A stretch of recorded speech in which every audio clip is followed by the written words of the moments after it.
Day 47.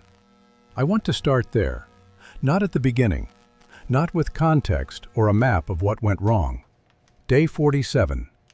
A nurse in Ohio is calculating an intravenous drip for a patient with kidney failure, by hand, from a laminated card. The dosing protocol on that card was printed 3 weeks ago. It was updated in February, a small but important revision to the creatinine adjustment formula. She doesn't know that. The update lives in the hospital's cloud system, and the cloud, along with everything connected to the internet, went dark 47 days ago. She makes the calculation. She's wrong. I spent 6 months building this simulation. What I found was not the apocalypse I expected. Not explosions, not riots, not the grid going dark in one dramatic moment. Something stranger, something slower, a threshold. There is a specific point, somewhere inside those 100 days, after which the damage becomes structural, permanent. You could flip the internet back on, and it wouldn't fix what broke. I want to show you exactly where that point is. But first I need to show you what actually depends on the internet, because it is not what most people think. Day 0. Internet goes down. Global, total, permanent. What do you lose? Most people's first answer: social media, streaming, email, online shopping, and they're right. But that's the wrong layer to look at. Here is what actually runs on the internet. The electrical grid does. Modern power systems use SCADA, supervisory control and data acquisition networks, to balance load across thousands of substations in real time. Operators can work manually. They're trained for it. But they're trained for emergencies, not indefinite operation. In December 2015, hackers breached a Ukrainian utilities SCADA system and triggered blackouts affecting roughly 230,000 people in a matter of hours. That was a targeted attack. Limited, temporary. We're talking about something global and permanent. Water treatment does. Chemical dosing at filtration plants is automated. Remote monitoring catches pump failures before they happen. Strip that out and you're back to manual rounds, which works until staff exhaustion compounds with equipment that was never designed for non-stop manual oversight. Hospital records do. As of 2021, 96% of U.S. acute care hospitals had adopted electronic health records, according to the Office of the National Coordinator for Health IT. More than half of those systems run in the cloud. Not local servers with offline backups, the cloud. And food logistics does, completely. Research based on observed disruptions in U.S. and U.K. grocery networks found that modern food physically cannot move through the supply chain without digital authorization. Warehouses full, trucks fueled, drivers waiting, and the food sits because the system that approves the delivery is offline. I ran this part of the simulation and stopped it, restarted it. Thought I had made an error somewhere. I hadn't. Days 1 through 7. The false safety. This, and I want to be precise here, is the most dangerous phase of the entire 100 days. Not because things collapse, because they don't. Hospitals switch to paper. They have protocols for exactly this. Staff are frustrated, slower, but functional. Banks open cash reserves. ATMs go dark, but branch windows open early, stay late, process transactions by hand. Supermarkets pull out manual stock sheets. Some stores actually run faster, fewer system errors, fewer handheld scanner failures. Governments hold press conferences. Experts say, manageable. We have reserves, backup protocols, people, and they're right, for about a week. What nobody mentions in those press conferences is that every manual backup is consuming something finite. Paper supplies, cash, generator fuel, stockroom inventory. And once those reserves are gone, the thing they were backing is not there anymore to fall back on. The first week doesn't break civilization. It eats the margin. Days 8 through 21.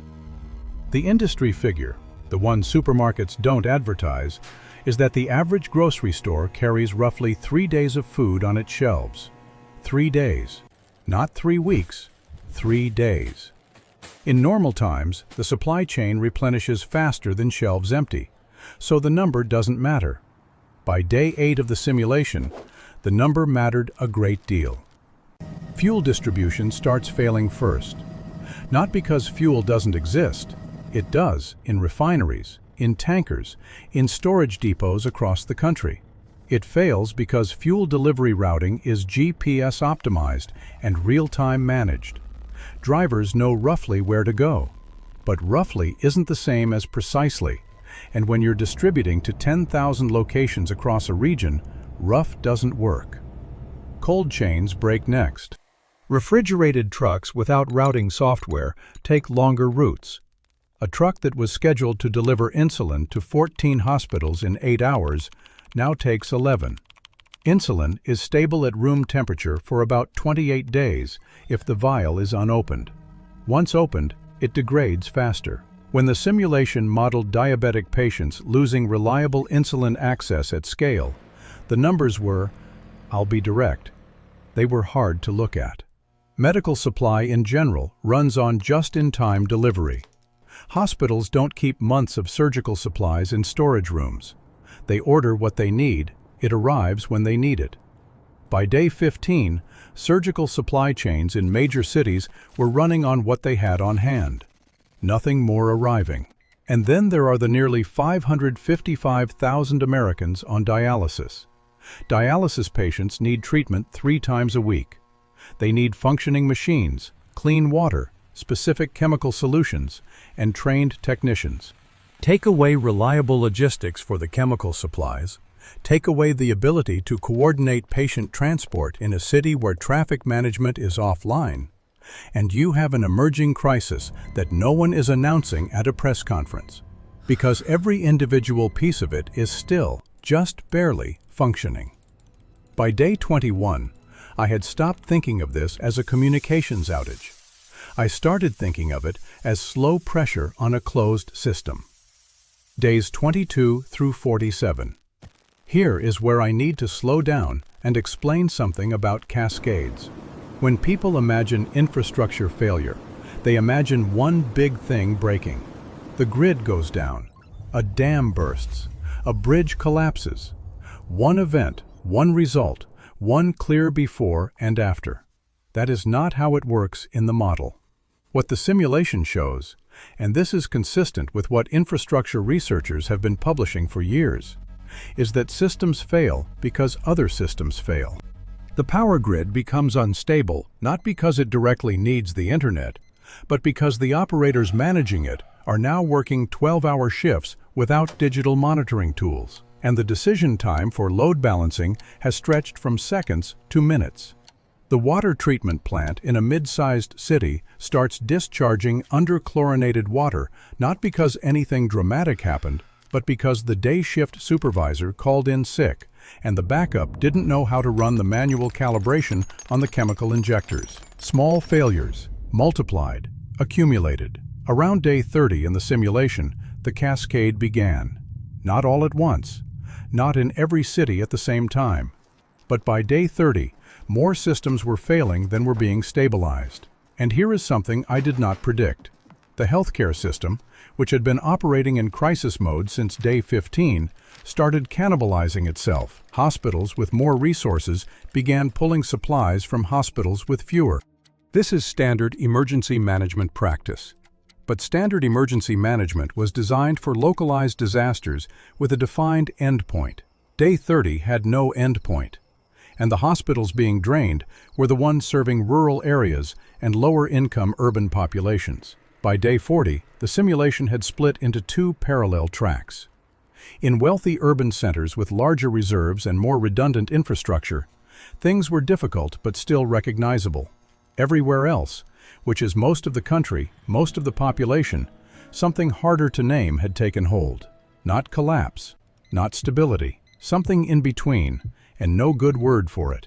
Day 47. We're back to where we started. Here is what crossed the line on day 47. The power grid in 3 separate regions entered what engineers call islanding, sections of the grid becoming electrically isolated from the main network, because manual operators, exhausted and working with incomplete data, made switching decisions that couldn't be quickly undone. Some of those sections stayed isolated for hours, some for days. The cascade consequences, for water treatment, for hospitals running on generator fuel they were almost out of, for cold storage facilities, were what the model flagged as the structural break. I want to explain what that means in practical terms, because this is the part that I keep returning to. If the internet had come back on day 48, the very next day, it would have helped enormously. Communication, logistics, coordination, all of it would have started recovering. But certain things that broke on day 47 would not recover in a day. The patient who received the wrong medication dose recovers, or doesn't, regardless of internet access. The specific dialysis chemical that ran out in a distribution center doesn't refill overnight. The trust between neighboring communities that fractured during supply rationing doesn't come back when the connection does.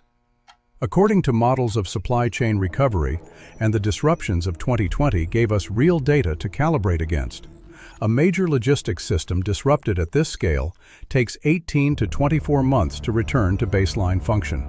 The internet comes back on day 48. The supply chain recovery takes 2 years. That asymmetry, that is the threshold. Day 100. I want to be careful here, because the word collapse is both accurate and misleading. The world at day 100 in the simulation has not ended. That matters. People are alive. Communities are functioning. Human beings are doing what human beings always do, adapting. But the structure of that world is different from anything most people alive today have experienced. Regional economies have re-emerged. Local, genuinely local, meaning within 50 miles, food and fuel and supply networks. Information travels by word of mouth, by radio, where backup power exists, by physical messengers in some places. Medicine is being practiced at a level roughly equivalent to the early 1970s. And here is the problem with that. The medicine of the early 1970s was designed for a world of 3.7 billion people. We are now 8 billion. That is not a metaphor. That is an arithmetic problem. I've been asked whether the simulation is pessimistic, whether I weighted the variables toward failure. I went back and checked the assumptions 3 separate times. I changed variables in favor of resilience, better emergency coordination, slower cascade timelines, more manual backup capacity than current infrastructure actually has. The threshold moved, but it did not disappear. It's still somewhere between day 40 and day 60, depending on the country and the region. If you've made it this far, you probably want to know which country holds out longest, which region pushes the threshold back furthest. I'm building that comparison now. If this reaches 50,000 views, I'll publish the full regional breakdown. Drop a comment if you want to see it. Day 47. The nurse with the laminated card. You know now how we got there. Not through one catastrophic event. Through 21 days of consumed reserves, 10 days of cascading failures, and 16 more days of a healthcare system slowly exceeding its own capacity to compensate. The internet goes down somewhere in the world every single day. A cable cut, a data center fire, a software failure, usually for a few hours, sometimes longer. We barely notice, and then it comes back, and we stop thinking about it. But here is what the simulation keeps showing me every time I run it. The difference between a temporary outage and a permanent one is not primarily a technical problem. It is a time problem. We have built a civilization where the internet is not an amenity you miss when it's gone. It is the operating system. And operating systems, when they fail for long enough, don't just pause the processes running on top of them. They terminate them.